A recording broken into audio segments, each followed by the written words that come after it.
Hey guys, in this video I'll share top 3 Space Marines winning lists from recent tournaments, and we'll analyze what made them successful and how you can exploit that to win more games. So without further ado, let's dive right in. Some real unusual ones for you today, and each of the rosters has an interesting peculiar element to it, so I think you're gonna enjoy it. The first one is gonna be a Dark Angels Wrath of the Rock list that took second place at a 61-player 5-round grand tournament in Australia on July 4th, 2025, and the author of that roster is Jamie Wood. Just recently discussed the Wrath of the Rock detachment on the channel, and I think this roster pretty much sums up a lot of what I said in that video. Just you probably, for Wrath of the Rock, you want to build an extremely balanced list that is not skewing too much in any direction. Maybe, just maybe, I think like running a bunch of Deathwing Knights is a good idea, but in this case, Jamie did not do that, which is unusual. He only has 5 Deathwing Knights instead of normal 10 or even 15. There's also no double ups in the tanks or any vehicles, or actually no double ups whatsoever in the roster at all. As you can see, we have Azrael, who is probably gonna be leading the 10-man Hellblaster squad. Lion L. Johnson, who is really good in this detachment because Lion pretty much only needs one thing to be really dangerous, and that's advance and charge. Other than that, he already has a good defensive rule which mimics the rule from the detachment, which is -1 to wound if you're being targeted by a higher strength than your toughness. He has that inbuilt, and he will not benefit from the detachment one because he's a monster. So it's you sort of have that on all of your models if you're running just infantry plus line. In this case, there are vehicles here, so doesn't really apply. But line also has an aura of real ones to hit and wound for melee within 6 of him. So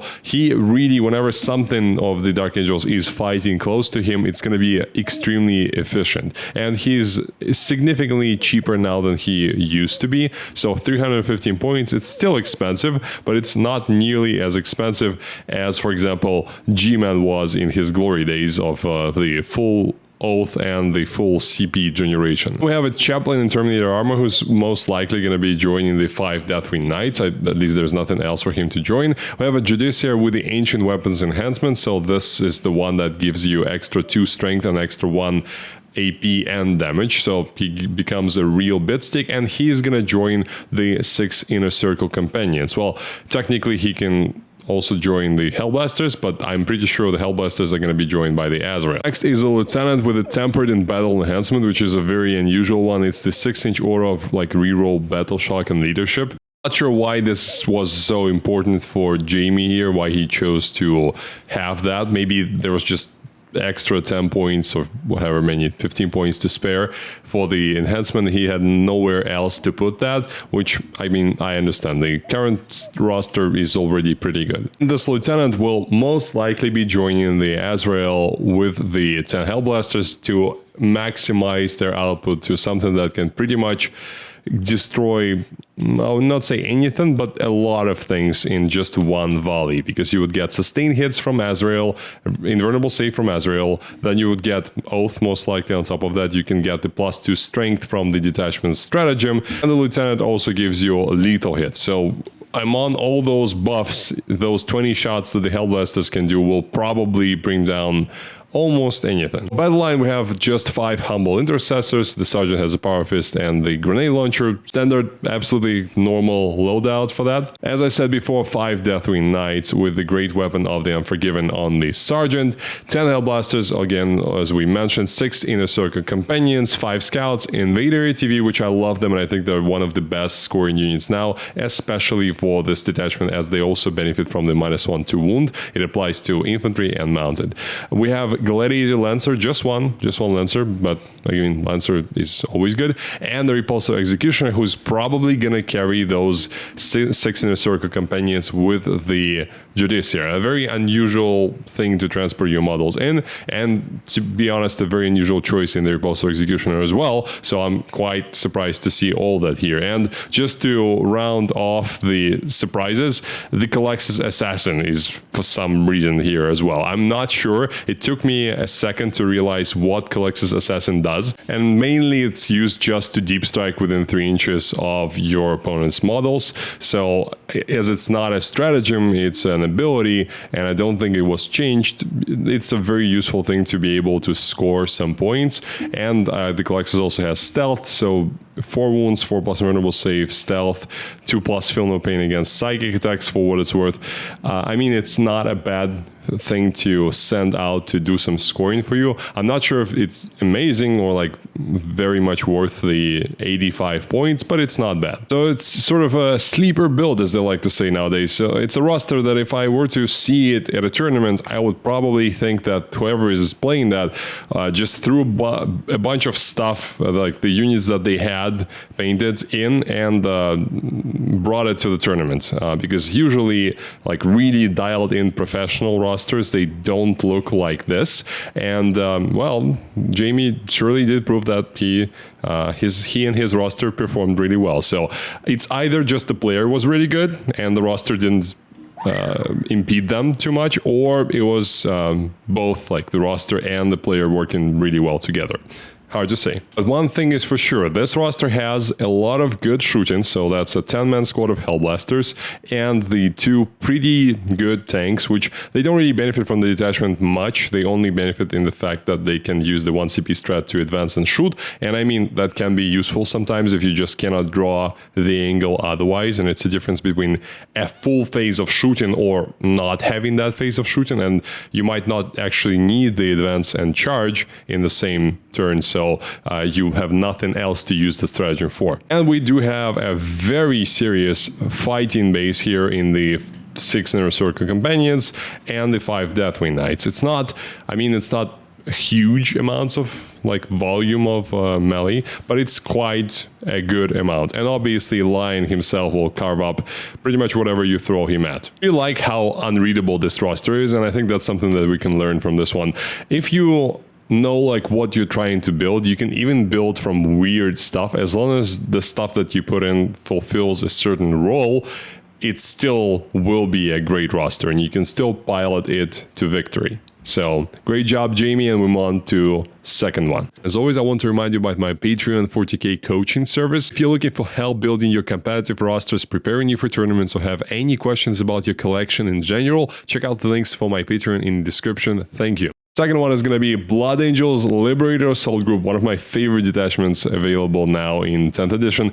Second place undefeated at a 41-player 5-round grand tournament in Mexico on June 28th. The author of this one is Amador Perez. I apologize if I'm messing up your first or last name. I'm doing my best. So what we have here is just a lot of stuff. I mean, a lot. And that's what I like about Liberator Assault Group detachments and rosters is I really like when they go wide instead of just investing all the points into a few really expensive 6 or 10-man unit bricks.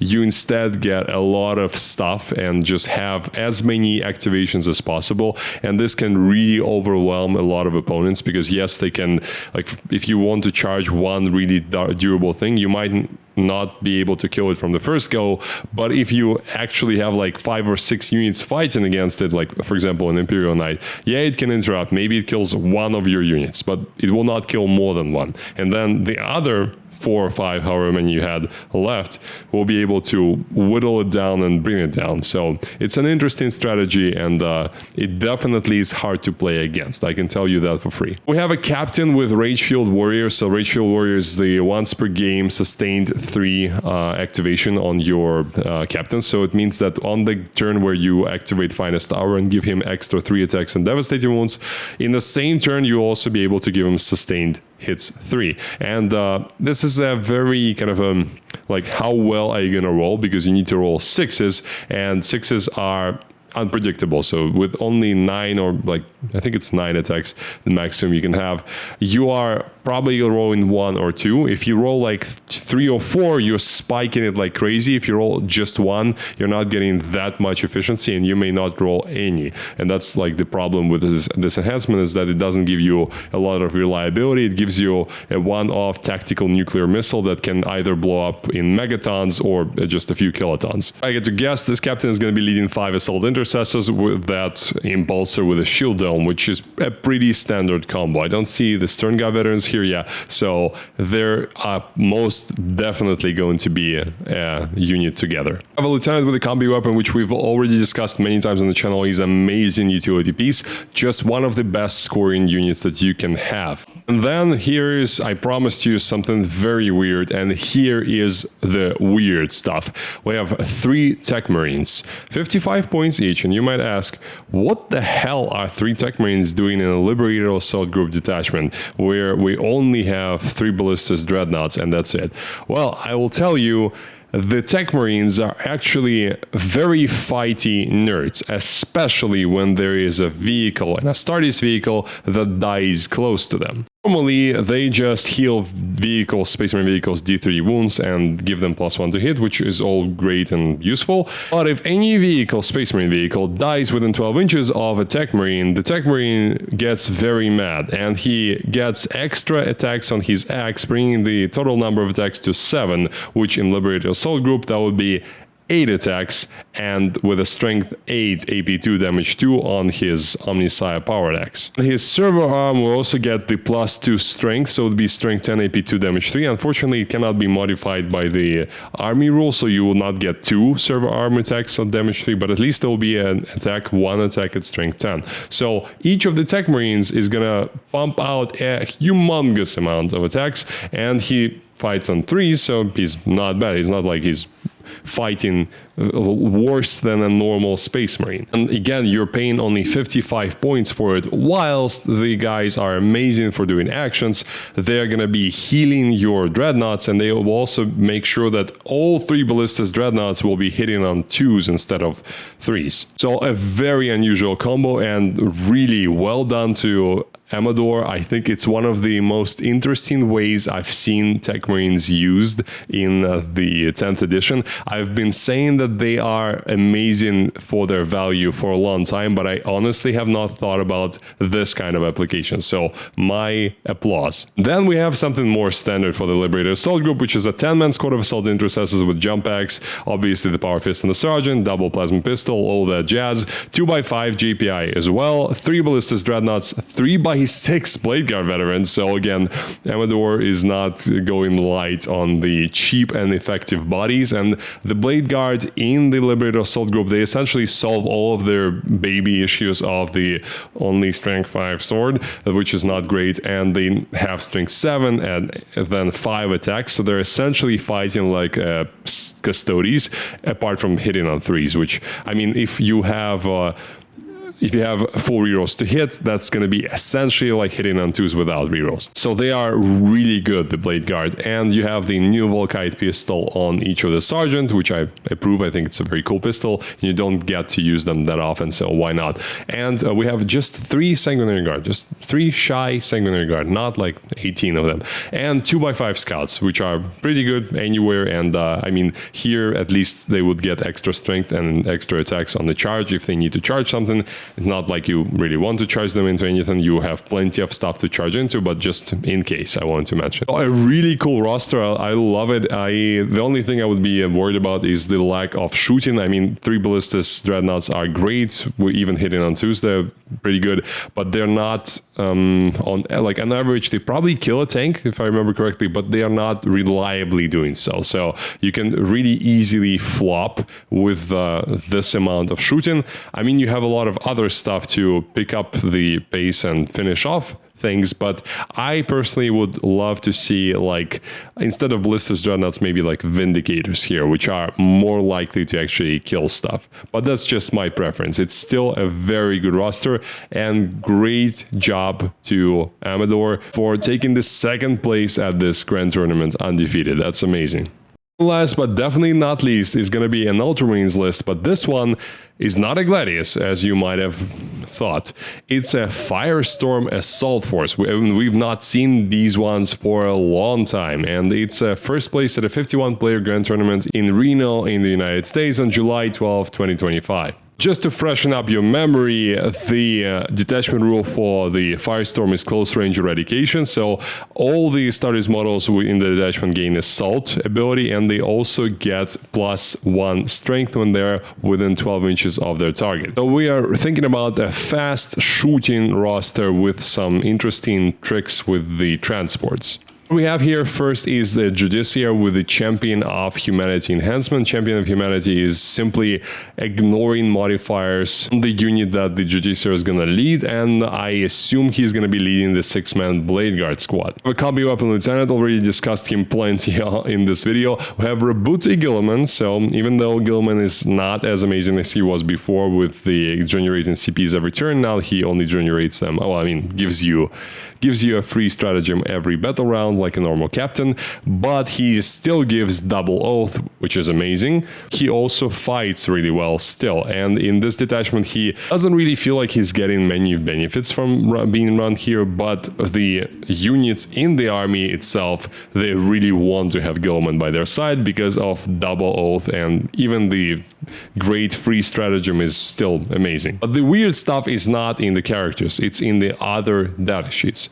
We are starting with the 6 Bladeguard veteran squad, which we already mentioned. Nothing really terribly strange in that. 2x3 eradicators, we would expect to see that in the Firestorm because they really like to have the extra strength characteristic.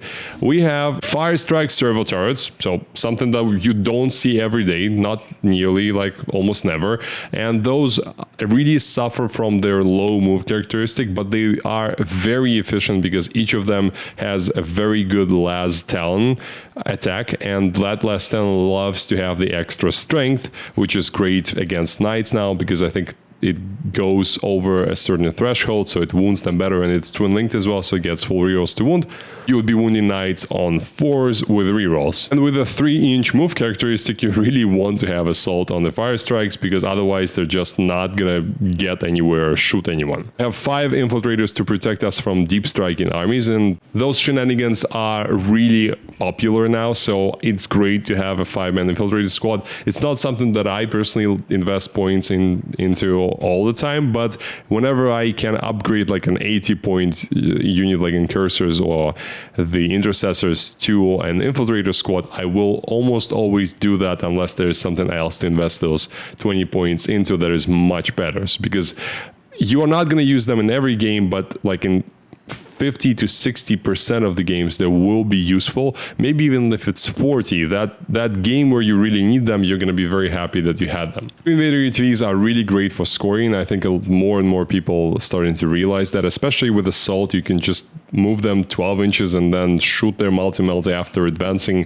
They're really great. We have a Land Raider Redeemer, again a very unusual guest nowadays. It's very expensive and used to be a very popular tank, but now not so much.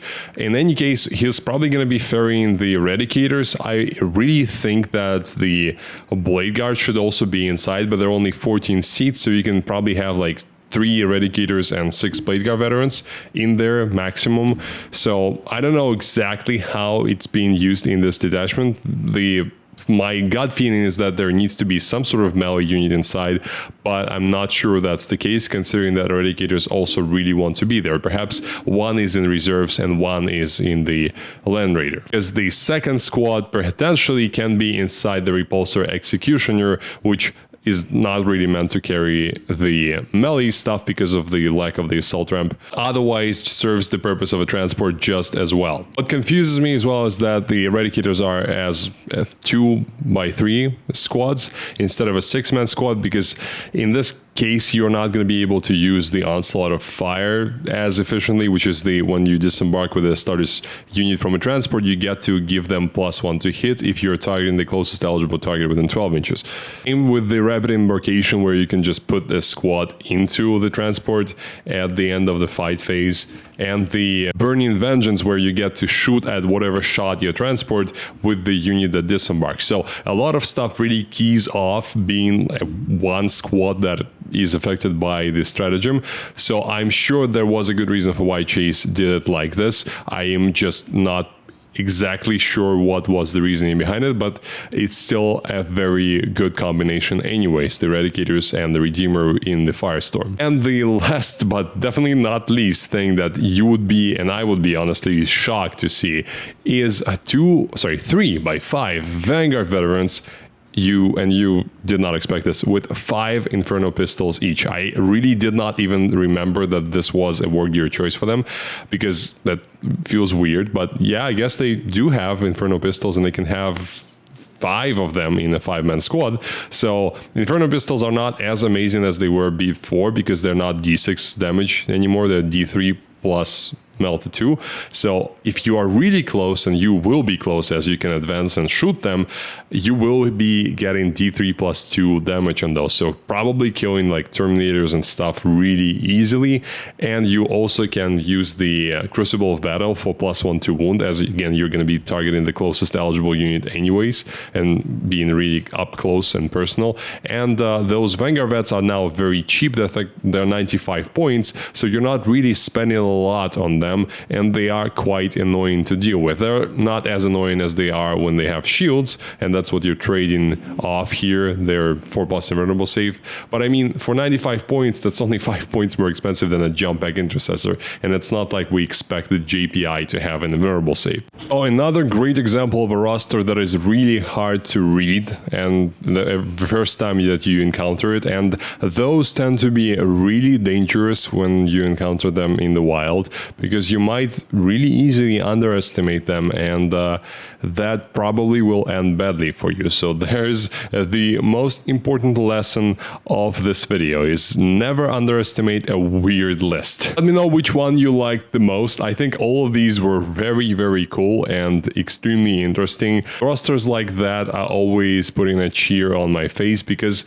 it's kind of boring to always look at the most balanced and optimized stuff that has the perfect amount of everything. And here it's just something that I look at that and I'm like, I don't know what the hell this is.